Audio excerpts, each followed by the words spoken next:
His wife is happiest right now. At night, she gets up and looks for Den. He's sitting with Muri's bed. He says, "You'll not believe it, but she was there. Our angel was a very smart scientist. They were making toxin together and were about to kill aliens, but..." He stops. Now he has a weapon but can't use it. His wife says, "We'll find a way together." They know that the first attack happened in summer in northern Russia in 2048. She says, "What if the army is already there when they get out?" Den says, "But they searched everything, and there's no footage of any rockets. They don't know when and how exactly they came. They attacked in 2048, but they might have come earlier. They were looking in the wrong year." She's right. Den gets to meet Dorian. He says, "There's still a chance to stop this war from starting." Dorian says, "I already told you, heroes only exist in movies." Den says, "I'll do everything to save my daughter." Dorian is not that selfish, so he's with him. They get to Charlie with Dorian's claw. It is not blood or dirt, it's ashes. And it's from China or somewhere nearby, not Russia. But the question is, how did Chinese ash get to northern Russia? Charlie says a volcano expert can tell. Den knows one. Martin's answer can save all humans, and he has a chance to be a hero while being in high school. He asks him that question, how did Chinese ash reach Russia when it never went out of there? Martin says it's possible with the Millennium Eruption. On the China and Korea border, Changbai volcano erupted in 946 AD. Its ash blew over half the world, and still that ash can be buried somewhere in ice. He needs his laptop to find the location of ash in Russia. In Russia, drill scientists found ash deep in 400 meters below the glacier, which is the same as it was in 946 AD. That's why there is no sign of a ship crash, because they have been here the whole time. They didn't wait. The ice took years to melt. The director of forces wants proof and isn't agreeing to send them on a covert operation in a foreign country.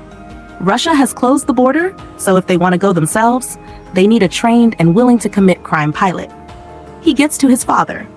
Den says he needs a plane and a pilot who can transport him and his team to Russia without getting on radar so that he can find the alien spaceship, and now he needs his father.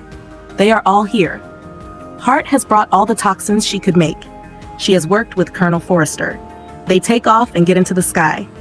Charlie has brought an entire arsenal. They reach Severnaya Zemlya in Russia. They jump land on ice and they're looking for hidden life signs here, like fissures, heat-melted ice, or magnetic spikes. They split to start with from the southeastern area. They keep going. They have to reach the glacier's peak before sunset. Now they proceed towards the rough northwestern area with low visibility. Den's meter is glitching, so he asks about others. He gets on the ice and asks if they feel something. There's something like electrical, and they feel like they're standing on a magnetic field.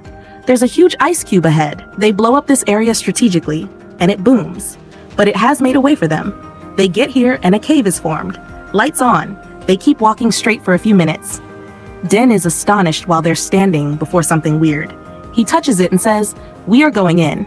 You can go back if someone wants to. We might possibly not come out." Charlie says the UN and government can't handle it the right way.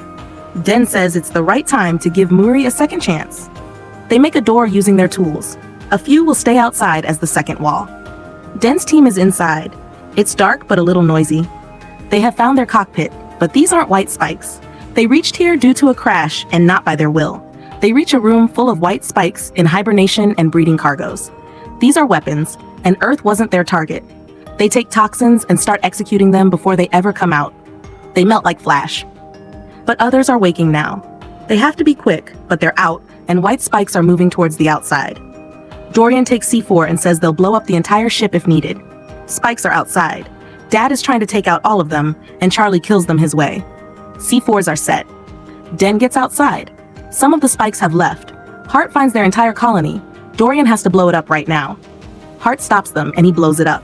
The entire area is blown up, and the spikes there are finished. Charlie and Dad took out all of the spikes who escaped except the female one. They all set out to hunt the last one towards the left ridge. They will get only one shot. Den follows signs. They have found it, and the spike is going for Dad. It was a trap, and he shoots it until it reaches close enough and Den hits it. Both shoot it from both sides. The spike is stuck in between. It disappears in smoke. They can't see it. Dad says she can't die so easily. Den says she's injured but not dead. It comes for both and throws them. Now the fight gets equal on both sides. Den attacks its face with toxin and then its arm. It burns and melts, but she cuts it off. She can't see. Den slides to the very edge, and as the spike gets to him, Dad cuts its hand. The spike runs to him. Den gets on her and cuts her throat. She tries to have him. He gets the toxin and leaves it in her mouth. She burns and melts and falls down and blasts. They lie down on the ice, and here comes Charlie and he wants a tea. The world sees it as an explosion in a Russian glacier and thinks it's related to aliens somehow. That director of forces is trying to take credit for it. Den is here, home back. They hug him. She missed it. He tells them that they had found it. Muri meets her granddad for the first time. That future Den imagined with Muri in the future now will never come because his best future was always in front of him. He and she kiss, and this war ends before it would have started here.